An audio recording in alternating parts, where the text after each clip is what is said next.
Hello guys, welcome to my channel. তোমরা সবাই কেমন আছো? আশা করি খুব ভালো আছো আর আমিও অনেক ভালো আছি। তো আজকে ব্যাঙ্গালোর শহরকে টাটা বাই বাই দিয়ে আমরা এখন যাব আমাদের কলকাতার বাড়িতে। তো যাই হোক, বিকেল হয়ে গেছে, এখন আমাদের নিচে গাড়িও চলে এসছে, আমরাও সবাই রেডি। তো এখন বেরিয়ে গেছি আমরা কালকেই। তো আজকে হচ্ছে 10 তারিখ, আজকে রাত্রে আমাদের ফ্লাইট ছিল। তো আমরা একদিন হোটেলে মানে ছিলাম, তো আমাদের জিনিস আগে শিফট হয়ে গেছে।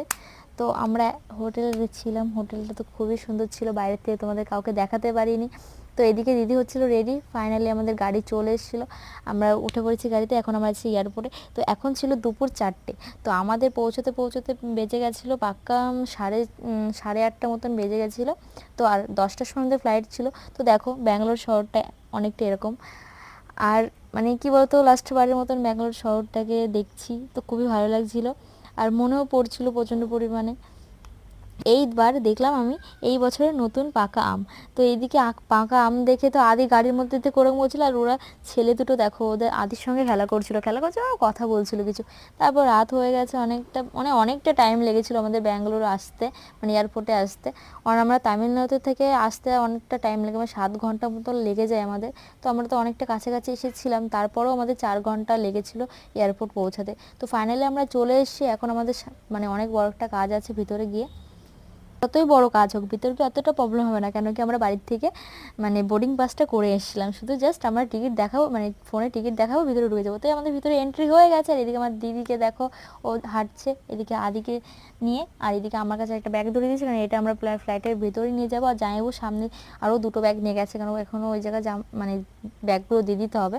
তো একটা ব্যাগ আমাদের কাছে রেখে দেবো, আর দুটো ব্যাগ আমরা এখানে দিয়ে দেবো। তো এদিকে আবার আদিকে নিয়ে আসলাম খাওয়ানোর জন্য, কেন সব জায়গায় আবার খাওয়া দাওয়া মানে বাচ্চাদের জন্য অ্যালাউ নেই। এর জন্য ওকে নিয়ে আসলাম একটা মানে ওদের ওয়াশরুমে। তো ওখানে খাইয়ে নিচ্ছিলাম আদিকে। এই জায়গায় ওয়াশরুমটা এত ভালো, মানে কি বলবো, নিজে একটু দেখছিলাম যে আমাকে কেমন লাগছে। তো হট করে আমি দিদিকে বলছি, যে এই ক্রিমগুলো কি বাইরে নিয়ে যেতে হবে? বলছে কি না, এটা পুরো একদম কাঁচ দিয়ে ঢাকা আছে, মানে এগুলো বের করতে পারবো না, এটা বাচ্চাদের সব মানে ক্রিম। তো এগুলো ভিতরে রয়েছে। আর আমাকে দেখো কতটা ভালো লাগছে, এদিকে মুখে আবার কী সব উঠে গেছে। তো যাই হোক, এর মধ্যে বেরোতে হবে, কেন এখানে আবার কোন ফ্লাইটের কথা আবার অ্যানাউন্স করছিল।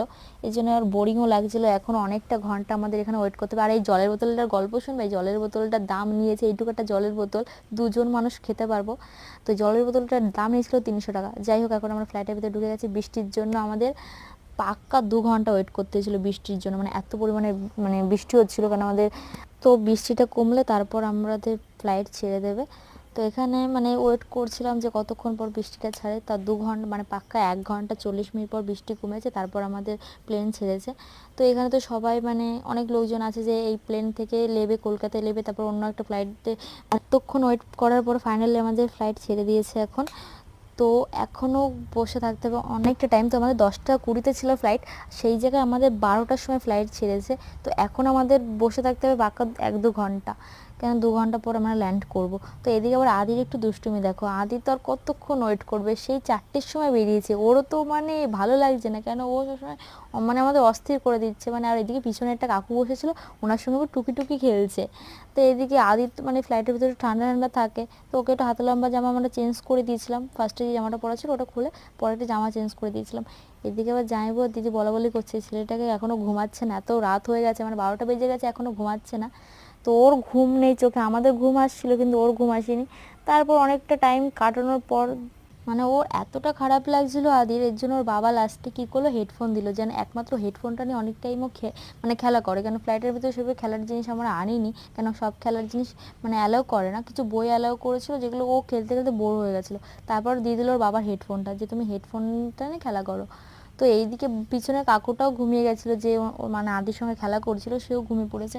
আর এইদিকে আমাদের সবাই টায়ার্ড হয়ে গেছে, কেন আমার সেই বিকেলে বেরিয়ে আর এখন রাত 12টা বেজে গেছে, আর কতক্ষণ ভালো লাগে। তো ফাইনালি আমরা ব্যাঙ্গালোর শহর ছেড়ে আমরা কলকাতায় চলে এসেছি। তো কিছুক্ষণ পরে আমরা ল্যান্ড করব। তো এদিকে মানে খুবই ভালো লাগছিল যে অনেক দিন পর কলকাতায় ফিরলাম। তো অনেকটা এক্সাইটেড লাগছিল, অনেকটা খারাপও লাগছিল। তো যাই হোক, মানে কিছু বলার নেই। তো যখন উঠেছিলাম তখন একটু প্রবলেম হচ্ছিলো, কারণ ওই যে প্রচণ্ড পরিমাণে বৃষ্টি হচ্ছিলো এর জন্য। কিন্তু লাভার সময় মানে কোনো রকম অসুবিধা হয়নি, ভালোভাবে মানে ল্যান্ড করেছি। আর এদিকে যে আমি কি বলে বক বক করছিলাম নিজে জানি না, কারণ এখন এডিট করার সময় বলে গেছি। তো এদিকে তো মানে জামাইবু দিদি অনেকটা আগে বেরিয়ে গেছিলো, আমাকে লাস্টে মানে দুটো বয়স্ক লোক ছিল, তারপর আমি ছিলাম, এর জন্য না ওদেরকে আমি মানে অনেকটা ওরা আগিয়ে গেছিলো, আমি অনেক পরে এসেছিলাম, তো ওরা আবার আমার জন্য ওয়েট করছিলো। তো এর মধ্যে আমি আবার আমার নিজেকেও একটু দেখে নিচ্ছিলাম, এদিকে আদি তো ঘুমিয়ে পড়েছে, কারণ ও যখন মানে আমরা নামবো তোর কিছুক্ষণ আগেই মানে 10-15 মিনিট আগেও ঘুমিয়ে পড়েছে। তো যাই হোক ঘুমিয়ে পড়েছে ভালো হয়েছে, কারণ নাই তো গাড়ির মধ্যে আমাদের প্রচণ্ড পরিমাণে জ্বালাতো, কারণ সারা রাস্তা চালাতে চালাতে এসে এদিকে আবার আমি একটু দেখছিলাম যে আমাকে কেমন লাগছে।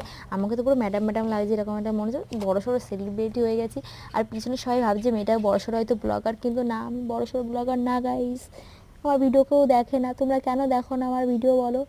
ভিডিও দেখবা, দেখে দেখে আমাকে সবাই কমেন্ট করবা, তারপরে তো আমি ভিডিও বানাতে মানে আমার ভালো লাগবে না। তোমরা যদি এখন আমাকে কমেন্ট না করে বলো যে এরকম এরকম ভিডিও দরকার, তাহলে আমি কেমন ভিডিও দেবো? আমি তো ভিডিও করতেই পারি না, তোমরা আমাকে বলবা। তো ফাইনালি আমরা চলে এসেছি, আমাদের গাড়ি চলে এসেছিলো, আর এখানে আমার আমার ফ্রেন্ড আমাকে নিতে এসেছিলো, আর আমার এদিকে আমার ভাই এসেছিলো নিতে আমাদের। তো আমার ভাই আর ফ্রেন্ড এসেছিলো নিতে, এরা অনেকটা টাইম ওয়েট করেছিল, কেন আমাদের পাক্কা 2 থেকে 3 ঘন্টা এরা ওয়েট করেছিল আমাদের জন্য। তো এরা তো খুবই টায়ার্ড হয়ে গেছিলো। তো যাই হোক আমাদের তো দেখে খুবই ভালো লাগছিলো, কেন ফার্স্ট টাইম আমাদের কেউ নিতে এসছে, মানে আমাদের কেউ কখনো দিতেও যায়নি, কেউ কখনো নিতেও আসেনি। তো এদের দেখে আমরা খুবই হ্যাপি। তো আমরা বলি যে ফুলের কিছু বুফে ফুফে নিয়ে আসতে পারতিস। তো যাই হোক আজকে ভিডিওটা এর অবধি, দেখা হচ্ছে নেক্সট কোনো ব্লগে, টাটা।